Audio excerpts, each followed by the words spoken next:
ज्या पुस्तकावरती आपण चर्चा करत असतो ते पुस्तक इथे असतं. आज इथे पुस्तक नाहीये. इतर पुस्तकं इथे दिसत आहेत, पण ज्या पुस्तकावरती आपण सुरुवातीला चर्चा करणार आहोत ते पुस्तक मार्केटमधनं परत घेतलेलं आहे, कॉलबॅक केलेलं आहे. रोहन, त्या पुस्तकाबद्दल तूच आम्हाला सांग की ते पुस्तक कुठलं आणि का अशी परिस्थिती निर्माण झाली की मार्केटमधनं ते परत घ्यावं लागलं. हे जे पहिलं पुस्तक आहे ते प्रदीप भंडारींनी 2024च्या निवडणुकींच्या आधी 2024च्या सेंट्रल निवडणुका, सार्वत्रिक निवडणुका, लोकसभेच्या निवडणुकीच्या काही महिने आधी देशभर प्रवास करून देशाचा मूड जाणून घेतला होता. बरं. सो आपल्याकडे सेफॉलॉजी हा खूप जवळचा विषय राजकीय क्षेत्रात आहे आणि एस्पेशली कुठल्याही निवडणुका असल्या, महत्वाची राज्यांच्या निवडणुका आणि केंद्रीय निवडणुका, त्यावेळेस हे सेफॉलॉजिस्ट ऍक्टिव्हेट होतात आणि तो चर्चेचा विषय असतो त्या 1.5-2 महिन्यात रनअपला. बरोबर. आणि मतदान झाल्यानंतरच्या संध्याकाळी आता तर कोर्टाच्या नियमानुसार ते एक्झिट पोलचे अंदाज बाहेर येतात आणि मग त्याच्यावर चर्चा आणि मग ऐन निवडणूक निकालाच्या दिवशी एक्झिट पोल विरुद्ध ऍक्च्युअल रिझल्ट याच्यामध्ये घमासान होतं. बरं. 2014च्या आधी एक्झिट पोल वाले खूपच निष्णात झालेले होते, कारण त्यांचे सगळे अंदाज बरोबर यायचे. 2014 नंतर अंदाज अर्थातच बदलला कारण मोदी सत्तेत आले. 2024ला जेव्हा मोदींनी तो नारा दिला होता अबकी बार 400 पार, त्या अनुषंगाने वातावरण तरी असं होतं की भाजपला बहुमत, म्हणजे प्रचंड बहुमत, ज्याला तथाकथित लोक राक्षसी बहुमत म्हणतात, असं मिळेल. आणि असं एक चित्र कदाचित निर्माण करण्यात आलं होतं म्हणा, किंवा वाटत होतं लोकांना की 84चा राजीव गांधींचा पण रेकॉर्ड मोडतात का काय, कारण ती सहानुभूतीची लाट होती, पण एक मोदी लाट किंवा ओव्हरऑल असेल एक लाट आहे. तर त्याचा एक साधारण अभ्यास पूर्ण भारतभर प्रदीप भंडारी त्यावेळेस भाजपमध्ये जायचे होते, त्यावेळेस ते फक्त एक जर्नलिस्ट होते आणि पॉलिटिकल जर्नलिस्ट म्हणून त्यांचे दौरे. तर त्या अनुषंगाने महाराष्ट्र, बिहार, उत्तर प्रदेश ही जी महत्वाची राज्य जी निर्णायक ठरतात निवडणुकांमध्ये, ते आणि इतर काही छोटी राज्य, ह्याचं ते संकलन होतं आणि ते टॅब्युलर फॉर्म सेफॉलॉजिस्टच्या दृष्टीने एक अभ्यासपूर्ण पुस्तक होतं. त्याचं इंग्लिशमध्ये टायटल होतं मोदी 3.0 बिगर, टॉलर, स्ट्रॉंगर. ओके. ते खरं माझं पहिलं पुस्तक अनुवादित, म्हणजे अनुवादक म्हणून टायटल, कव्हर टायटलवरती नाव लागण्याचं ते पहिलं पुस्तक. ते सुद्धा आलं, त्याचे श्रेय 2 लोकांना. एक म्हणजे आपले प्रख्यात लेखक अभिजित जोग सर, ज्यांच्या एका शब्दावरती मोहित बर्वे म्हणजे दिलीप राज प्रकाशन, त्यांनी मला ते पुस्तक दिलं. मी अभिजित जोगांच्या अक्षरशः डोक्यावर बसलो होतो, कारण मला त्यांचं डावी वळवी इंग्लिशमध्ये करायचं होतं. तोपर्यंत माझा असा विचार होता मराठीतलं पुस्तक इंग्लिशमध्ये आणू. असा काही विचार नव्हता की इंग्लिशमधलं मराठीत, पण मी स्वतःला अशी काही बंधनं पण घातली नाही की मी हेच करणार आणि नाही, कारण नवीन होतं आणि बेगर्स कांट बी चूजर्स. मग त्यांनी एक जुजबीत छोटीशी परीक्षा घेतली कितपत येते आणि एका शब्दावर मला ते पुस्तक मिळालं. बरं, ते पुस्तक हे टाइम बाउंड होतं, कारण निवडणुकींच्या निकालांच्या आधी आणायचं होतं. बरोबर. बरं, निवडणूक आणि त्यात मोदींवरचं असल्यामुळे त्याच्यावरती त्याची पब्लिसिटी होऊ शकत नव्हती. याचं कारण आचारसंहिता लागू होती, कारण त्याची प्रचार, म्हणजे ते पुस्तक निवडणुकीच्या निकालाच्या आधी बाजारात येणं हे आचारसंहितेचा भंग झाला असता, कारण ते पब्लिसिटी आणि आचारसंहितेचे नियम आहेत, ते आपल्याला पाळायला लागतात. बरोबर.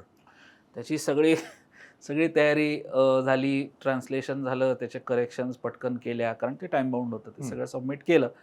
दुर्दैवाने जून 24मध्ये जे निकाल आले ते धक्कादायक नाही पण अनपेक्षित होते. याचं कारण नंतरच अंदाज असा आहे की भाजपचा कोर व्होटर हा फार कॉम्प्लेसंट झाला, बाहेरच पडला नाही, कारण टक्केवारी सुद्धा कमी होती. बरोबर. अपेक्षित मतदानाचीच बेसिक टक्केवारी कमी झाली असल्यामुळे म्हणजे ते येणारच आहेत ह्या एका माहोलमध्ये ते सगळे होते, टेकन फॉर ग्रांटेड. आणि त्या प्रचाराच्या मध्ये जर आपण आठवत असेल तर काही विधानं, म्हणजे संघाची गरज नाही ह्या टाईपचं अध्यक्षांचं विधान हे संघाने बरोबर मग थोडंसं अंग काढल्यानंतर काय होतं हा साधारणतः आपल्याला चित्र दिसलं.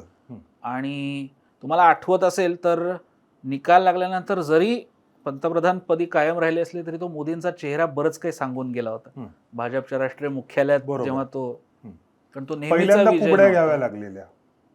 हा, म्हणजे अगदी पहिल्या निवडणुकीत सुद्धा बहुमताचा आकडा पार केला होता, हो. तेव्हा वाटलं नव्हतं. हम्म. आणि नंतर ते खूपच कॉम्प्लेसेंट झाल्यासारखं झालं. तर हम्म. तो ओव्हर कॉन्फिडन्स कुठेतरी नडला. हम्म. त्याचा फटका माझ्या अनुभवाला असा बसला हम्म. की अनेक लोकांनी सोशल मीडियावर, मी जेव्हा ते पुस्तक बाजारात आल्यानंतर म्हणजे मी एक साधारण 2-4 एक्सपर्ट्सचे हे घेतलं होतं की आता ओपिनियन घेतलं. ओपिनियन यासाठी घेतलं होतं कारण निकाल लागायचे होते, पण वोटिंग सगळ्या देशातलं झालं होतं. सो एक्झिट पोल बाहेर आल्याच्या दुसऱ्या दिवशी, कारण एक्झिट पोल सुद्धा त्या पुस्तकाच्या अंदाजानुसार भाजपला ओव्हरशूट मतदान असणार, म्हणजे निकाल असणार असेच होते. तर ते पहिल्यांदा ते प्रिडिक्शन फेल गेलं. बरं. इव्हन म्हणजे मोदी सत्तेत आल्यानंतर सेफॉलॉजिस्टचं पण प्रिडिक्शन फेल जाण्याचा तो पहिला आहे. म्हणजे आपण बघत असेल भाऊ तरसेकरांचं पण प्रिडिक्शन चुकलं हो, टेक्निकली, आकडेवारीच्या हिशोबात. आणि त्याचा फटका त्या पुस्तकाला बसला चांगलाच. धक्कादायक गोष्ट म्हणजे त्या पुस्तकाची ट्रोलिंग जेवढं मराठी लोकांनी केलं नाही तेवढं अमराठी लोकांनी केलं. काही नाही, कव्हरवर म्हणजे काय? मोदींचा फोटो आणि अनेक अमराठी लोकांनी त्या तक्त्यांमधले फक्त आकडे बघून त्यांना असं वाटलं की अच्छा, तामिळनाडूमध्ये इतक्या सीटा मिळणार होत्या, तिथं तामिळनाडूमध्ये तर हेच झालं, महाराष्ट्रामध्ये हे झालं, युपीत तर फटकाच बसला. आणि नेमके ते आकडे, युपीतले प्रोजेक्टेड आकडे आणि प्रत्यक्षातल्या आकड्याच्या मधली तफावत जास्त असल्यामुळे, आणि साधारण देवनागरी लिपी वाचता येणाऱ्या कोणालाही मराठी आकडे तर कळतात. हो हो. सो मला इतकं ट्रोल केलं जणू काही मीच अंदाज लावला होता. You were just a translator. पण हे कळणार, एवढं जर बुद्धी असती तर पुस्तक वाचून नसतं का काढलं. मुळात ते पुस्तक फक्त निवडणुकींचं की प्रदीप भंडारींनी जाऊन पुण्यामध्ये एक अंदाज घेतला सर, याचं नाहीच आहे. सेफॉलॉजीचा अभ्यास कसा करावा, सेफॉलॉजीचा अभ्यास कसा मांडावा हेही त्या पुस्तकात नाही. पण अभ्यास कोण करतो हे दुर्दैव असल्यामुळे ते पुस्तक आज तरी बाजारात नाही. याचं कारण ते जे काही डिस्ट्रीब्युशन एक लेवलला पब्लिशरनी केलं असेल त्याच्यानंतर एकूण त्या पुस्तकाला असलेला रिस्पॉन्स बघता थोडं ते गणित त्यांनी बदललं. त्यामुळे ते पुस्तक आज तरी शक्यतो कुठेही बाजारात दिसत नाही.